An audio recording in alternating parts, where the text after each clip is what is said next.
आज मैं आपके लिए लेकर आया हूं जो मैंने अभी पीछे शॉर्ट वीडियो में आपको बताया था कि वेव ऑप्टिक्स के 10 इंपॉर्टेंट टॉपिक्स हैं। तो उस 10 इंपॉर्टेंट टॉपिक का पार्ट 2 जो कि पार्ट 1 पहले बना दिया था, मैंने आपको 4 पॉइंट्स बताए थे। आज मैं उसका पार्ट 2 लेकर आया हूँ। अब पार्ट 2 में देखिए आगे का अब आपका पॉइंट है आपके पास ऑप्टिकल पाथ। अभी मैं आपसे पीछे डिस्कस कर रहा था वीडियो में कि ऑप्टिकल पाथ, बहुत बच्चे कंफ्यूज होते हैं ऑप्टिकल पाथ में। तो देखो, इस टॉपिक को समझने से पहले थोड़ा सा आप इस चीज़ पर ध्यान दीजिए, ऑप्टिकल पाथ एक्चुअल में होता क्या है। आप मान लीजिए कि ये एक मीडियम है, glass medium, that is the transparent medium. क्योंकि ट्रांसपेरेंट मीडियम है, ये लाइट रे है। अब ये लाइट रे क्या करेगी, जब ये किसी सरफेस पर आकर इंसिडेंट होती है किसी ट्रांसपेरेंट मीडियम में, तो ये लाइट रे हमेशा क्या होती है, डेविएट हो जाती है इस तरह से। अब अगर मैं बात करूं इधर एयर के लिए, और ये अगर बात करूं, तो ये आपका मीडियम बन जाता है डेंस मीडियम, या इसे आप रेयर मीडियम भी कह सकते हैं। ये आपका रेयर मीडियम है। तो अब यहां क्या आपने देखा कि इस मीडियम के अंदर अगर लाइट की स्पीड की बात करें, तो लाइट की स्पीड इस मीडियम में क्या होगी, सी होगी। लेकिन जब ये किसी डेंसर मीडियम में एंटर करता है ग्लास के अंदर, तो इस मीडियम में लाइट की स्पीड चेंज हो जाती है। आप जानते हैं कि जब लाइट किसी मीडियम में ट्रेवल करता है, तो एक मीडियम से दूसरे मीडियम में जाने के लिए केवल लाइट के अंदर एक ऐसी टर्म होती है जो कभी चेंज नहीं होती, जिसको कहते हैं फ्रीक्वेंसी। याद रखना, ये कभी भी चेंज नहीं होती, नो चेंज। आप समझ लेना, लाइट का ये मात्र ऐसा कंपोनेंट है जो कभी भी किसी मीडियम में ट्रैवल करने पर चेंज नहीं होगा। बाकी लाइट के अंदर जितने भी कंपोनेंट है, यानी उसका एम्पलीट्यूड, ठीक है, उसकी वेवलेंथ, उसकी फोकल लेंथ, उसकी स्पीड, ये सारी वैल्यूज चेंज हो जाती है मीडियम के साथ। बट उसका फ्रीक्वेंसी एक ऐसी कंपोनेंट है जो कभी चेंज नहीं होता। अब अगर बात करें, मैं ये कहूँ कि इसके हिसाब से जब ये एंटर करेगा तो कहीं ना कहीं मीडियम आया, और मीडियम है तो इसका रिफ्रैक्टिव इंडेक्स भी होगा। तो अब आप इसका रिफ्रैक्टिव इंडेक्स सॉल्व किए क्या करेंगे, तो इसका रिफ्रैक्टिव इंडेक्स जो होगा क्या होगा, n इक्वल में होगा C/V, जो आप स्टार्टिंग से पढ़ते आ रहे हैं। भाई रिफ्रैक्टिव इंडेक्स n क्या होता है, लाइट की स्पीड का रेशो एयर और डेंसर मीडियम के साथ, ठीक है। अब ये जो v है, ये कौन सी स्पीड है, जो डेंसर मीडियम में जाकर के लाइट एंटर कर रहा है उसके लिए। अब अगर इस v को हम ये कहें कि let small d be the travelling distance, अगर मैं ये कहूं कि इस मीडियम में लाइट v स्पीड से d डिस्टेंस ट्रैवल कर रहा है, ट्रैवलिंग डिस्टेंस, तो अब इस प्रॉपर्टी को आप कैसे सॉल्व करते हैं कि टाइम इक्वल होता है distance upon speed. Distance upon speed, इसको ऐसे भी लिख सकते हैं, speed equal distance upon time. अब अगर मैं ये कहूँ इसमें स्मॉल t टाइम है, डिस्टेंस d, और इस मीडियम में स्पीड कितनी है v, तो आप यहां से v को सॉल्व कर लीजिए, तो क्या आएगा d/t, और ये v की वैल्यू आप फर्स्ट में पुट कर लीजिए, पुटिंग इन फर्स्ट। तो फर्स्ट में पुट करके n इक्वल में आपका आएगा C/में d/t। अब क्योंकि ये t थर्ड प्लेस पर है, तो ये कहाँ जाएगा बेटा, इसकी मल्टीप्लाई t के साथ हो जाएगी, t की मल्टीप्लाई c के साथ हो जाएगी। तो अब ये आपके पास आ गया है C/t/में d, और इस d की इधर मल्टीप्लाई कर लेंगे तो ये आ जाएगा nd इक्वल में C/t। अब ये जो आप देख रहे हैं कि रिफ्रैक्टिव इंडेक्स और डिस्टेंस का प्रोडक्ट, और इधर स्पीड ऑफ लाइट और टाइम का प्रोडक्ट, दरअसल इसी को हम कहते हैं ऑप्टिकल पाथ। ये आपका कहलाता है ऑप्टिकल पाथ, और हम इसी फॉर्मूले से इसको डिफाइन कर लेते हैं। तो यहाँ ऑप्टिकल पाथ का मतलब होता है the product of the refractive index and the travelling distance in medium by the light. लिख लेना आप इसे, the product of refractive index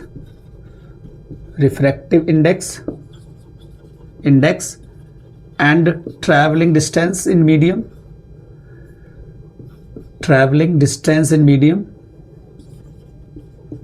distance in medium by light, ये कहते हैं ऑप्टिकल पाथ। इसका डिनोटिंग सिंबल नहीं होता, बट ये ध्यान रखना कि n/d इक्वल C/t, ये भी ऑप्टिकल पाथ को डिफाइन करेगा, और ये टर्म भी ऑप्टिकल पाथ को डिफाइन करेगा। तो ऑप्टिकल पाथ की डेफिनेशन ड्राइव करने से पहले आपको ये कंडीशन ड्राइव करनी पड़ेगी, ताकि आपके माइंड में ये रहे कि ये जो लास्ट में प्रोडक्ट बनेंगे आपके पास में इक्वल में, ये ही ऑप्टिकल पाथ है जो लास्ट में आप इसे लिख पाएंगे। अब आपको सिर्फ ये कॉन्सेप्ट याद रखना है, इसी से आप इसकी लैंग्वेज निकाल लेना, ठीक है बेटा, कर लीजिए नोट। याद रखना, ये 2 नंबर का टॉपिक है, 2 नंबर में आता है पेपर में, लेकिन एनसीईआरटी की बात करें तो एनसीईआरटी में कई बार आया हुआ है, हमारे एग्जाम में बिल्कुल आएगा, इंपॉर्टेंट है, ठीक है। आगे नेक्स्ट टॉपिक आपके पास है बेटा condition of interference of light. Condition of interference of light के लिए आपको पहले इंटरफेरेंस पढ़ाया गया था। इंटरफेरेंस में क्या था, इंटरफेरेंस के एक पार्ट में आपने रिजल्टेंट वेव ड्राइव की थी और उस रिजल्टेंट वेव के लिए आपने उसकी रिजल्टेंट इंटेंसिटी ड्राइव की थी। ये है आपके पास में कंडीशन ऑफ इंटरफेरेंस। अब कंडीशन ऑफ इंटरफेरेंस के लिए सिर्फ आपको पहले क्या याद रखना है, रिजल्टेंट इंटेंसिटी। आप इसकी इंटेंसिटी निकालिएगा पहले, इंटेंसिटी ऑफ रिजल्टेंट वेव। तो जब ये टॉपिक आएगा आपको यही से करना है, रिजल्टेंट वेव। और इंटेंसिटी ऑफ रिजल्टेंट वेव होता है इंटरफेरेंस में I इक्वल में I1 plus I2 plus 2 root में I1 इंटू I2 इंटू में cos फाई। ये कंडीशन आती थी पेपर में, आपने ड्राइव की थी। अब यहाँ क्या है आपके पास में, क्योंकि वेव जो इंटरफेरेंस पैटर्न है वो दो टाइप के होते हैं, कंस्ट्रक्टिव और एक डिस्ट्रक्टिव, बताया था मैंने। जिन पॉइंट्स पर इंटेंसिटी मैक्सिमम हो जाती है वहाँ इंटरफेरेंस का पैटर्न कंस्ट्रक्टिव बनता है, जिन पॉइंट्स पर इंटेंसिटी मिनिमम होती है वहाँ इंटरफेरेंस का पैटर्न डिस्ट्रक्टिव बनता है। अब उसी केस में हम क्या करते हैं, फॉर कंस्ट्रक्टिव इंटरफेरेंस के लिए, कंस्ट्रक्टिव इंटरफेरेंस, अब कंस्ट्रक्टिव इंटरफेरेंस में यहां जो होता है फेज डिफरेंस, सबसे इंपॉर्टेंट चीज है इसमें फेज डिफरेंस। तो कंस्ट्रक्टिव इंटरफेरेंस में जो ये फेज होता है वो होता है जीरो, क्योंकि both waves are in same phase, इसकी कंडीशन है। और अगर ये जीरो है तो उस केस में इसकी जो आई वैल्यू होगी this is become maximum. Then आप इस प्रॉपर्टी को इस इक्वेशन में रख लीजिएगा, तो आपके पास आई मैक्सिमम जो बनेगा इक्वल में, ये आपका I1 plus I2 plus 2 under root में I1 इंटू I2। और जब cos 0 की वैल्यू रखेंगे तो आप जानते हैं कि cos 0 इक्वल होता है 1 के, ठीक है। अब अगर मैं इस प्रॉपर्टी को और भी मैक्सिमम फॉर्म में सॉल्व करूं तो इसको मैं इस फॉर्म में भी लिख सकता हूं, अंडर रूट में I1 अंडर रूट में I2 का होल स्क्वायर। अब क्योंकि आप जानते हैं कि किसी वेव की जो इंटेंसिटी होती है एक्चुअल में वो एम्पलीट्यूड के स्क्वायर होती है, एम्पलीट्यूड के स्क्वायर के डायरेक्टली प्रोपोर्शनल, ठीक है। हमेशा याद रखना, इस बेस पर न्यूमेरिकल आते हैं कई बार शॉर्ट में। इसी टाइप से आप डिस्ट्रक्टिव इंटरफेरेंस के लिए निकाल लो, डिस्ट्रक्टिव इंटरफेरेंस। अब डिस्ट्रक्टिव इंटरफेरेंस में बेटा फेज डिफरेंस जो होता है आपका, ये होता है 180 डिग्री।